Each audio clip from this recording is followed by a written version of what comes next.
When I came into WWE, Chief Jay pulled me aside and goes, "Hey, we want you to wrestle like Stan Hansen."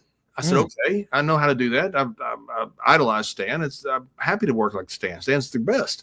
They had me chewing backstage. Lanza knew Stan very well, so they had me chewing during promos, and spitting out. Most of the time it was licorice, so I just wouldn't get sick because it was a huge chaw. I'd spit it all out and be just like Stan. They positioned me exactly like Stan Hansen. I mean, exactly. Told me to wrestle like Stan Hansen. 3 months later, Chief Jay comes to me with Bruce and goes, "Hey, if we wanted Stan Hansen, we'd have got Stan Hansen." So, wait a minute. You guys told me 3 months ago to wrestle just like Stan Hansen. I said, "Well, who do you want me to be like?" They go, "Be like a heel Barry Windham." They never told me to be myself. I'm so confused. I'm in WWE. I'm overwhelmed by 15 TV trucks and this whole thing. I'm thinking like, I'm never going to make it here. I'm never going to make it. And they said, "Be like a heel Barry Windham."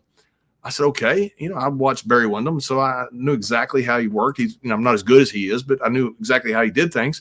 So about 2 months later, they bring in Barry Windham. I'm like, what do you want me to do now? So they brought in Barry in the stalker gimmick, which was absolutely horrible. I'd have no idea why they would try something like that with a guy who hadn't been hurt, would have been the NWA champion forever. He was such a good worker. And then they decided to come up with this blackjack gimmick. And I'm not sure if it was Bruce or Vince. I say Vince Russo or Vince McMahon. I have no idea who came up with it. Bruce is the one that pitched it to me along with Lanza. I went to Lanza first because Jack and I were really good friends.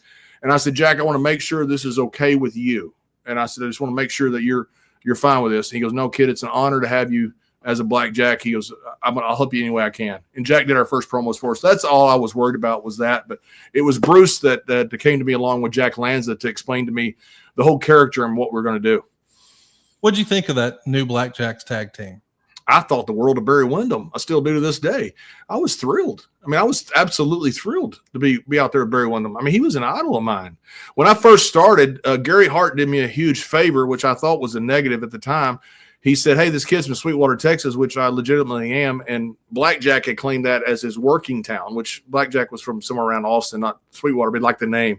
So Gary Hart said, "Hey, this is a cousin of Barry Windham." So I got a lot of work because people were saying I was a cousin of Windham, which I never claimed because I always thought that was bullshit to do that. And when I met Barry, I thought, I hope he hadn't heard about this.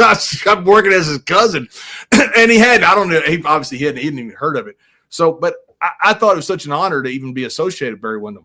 He was that good.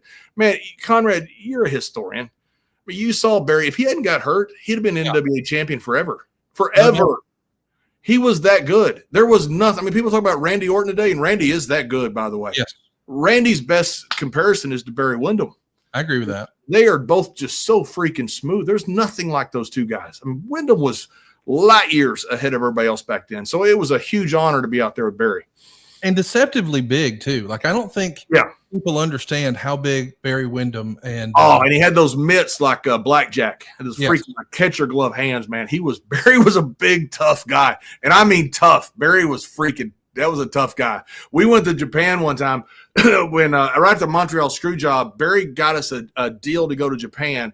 And the deal was that JR told us they wanted a deal with Baba, Mr. Baba at All Japan. And Barry Windham was going to be the liaison between the two. We didn't realize that Laurinaitis wanted that role, and he'd already kind of worked his way into the office at All Japan, so that kind of killed part of it. But Barry was over there, and my contract was up. And so I wanted to get a job with Japan because I didn't think WWE would re-sign me. The Montreal screw job had happened 2 days before. We flew from Canada straight to Japan. Barry at one point is passing blood. He goes, "Hey, kid, come look at this." He goes, "Am I passing blood?" And I said, "Yeah, you sure are." And Barry wouldn't tell anybody. And the reason he wouldn't tell anybody was because he knew that if he left, I'd have to leave too. And he wanted to get me a job. And so that man was sitting there peeing blood, passing blood the whole 5 weeks and didn't say a word because he was doing the right thing for me. Pretty remarkable guy. Of course, we're talking about what a big dude Barry Windham was, but I'm sure you've got a story about maybe a smaller fellow, Mr. Hornswoggle. You got any good Swoggle brief stories you can tell? Are you kidding me? Hornswoggle. Sorry about coughing. I feel like I'm Jared Briscoe. He coughs all the time. We got a cough button. He didn't even know how to use it. So Hornswoggle, I love Hornswoggle, by the way. I just saw him and told him how much I love him. I always tell a joke on me when he says he's not happy. I'm going, "I'm sorry, which one are you, little fella?" And he hates that because I've told it thousands of times. But we're coming in, me and Bruce, are coming into Detroit to WrestleMania when Trump and Vince had their proxies fighting the match. The loser's proxy, the guy had to shave his head. So we are coming in the back of a car. We've obviously been an appearance because we're not going to hire a limousine to bring us in from the airport.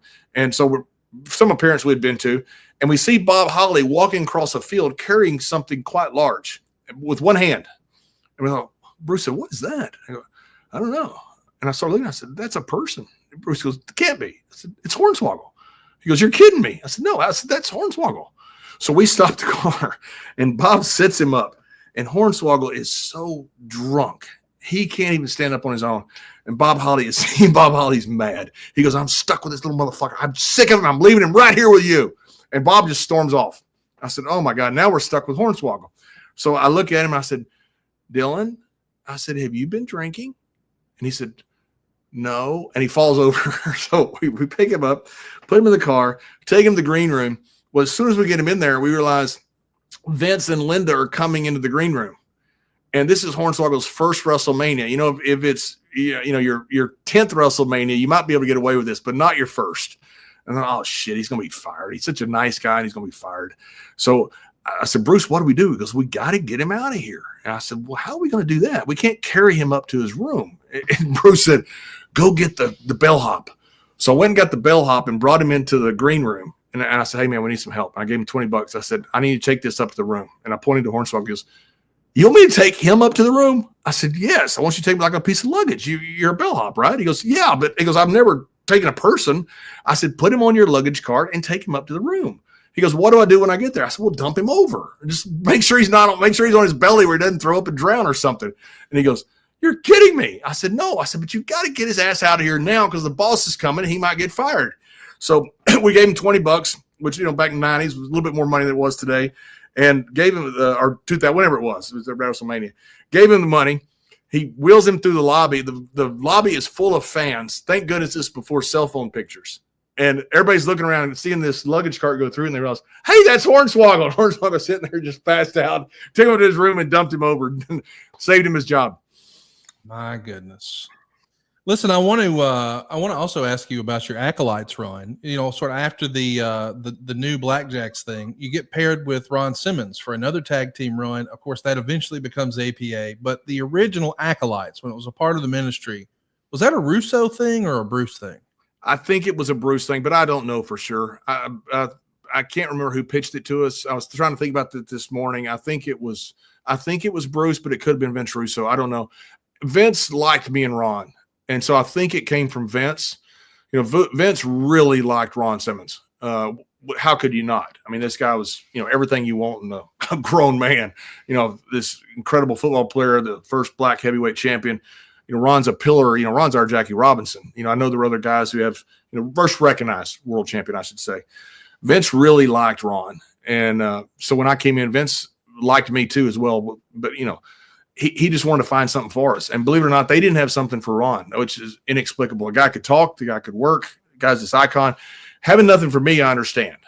Nobody knew me, and they didn't know if I was going to make it or not. But Ron, they didn't have anything for him, so they just kind of stuck us together because we were friends and we were riding together anyway. Ron and I were really close friends way before we became tag team partners, and so they just kind of put us together, seeing if it would work, and then it ended up sticking us in the ministry, which was awesome because all of a sudden now we're out there with Undertaker.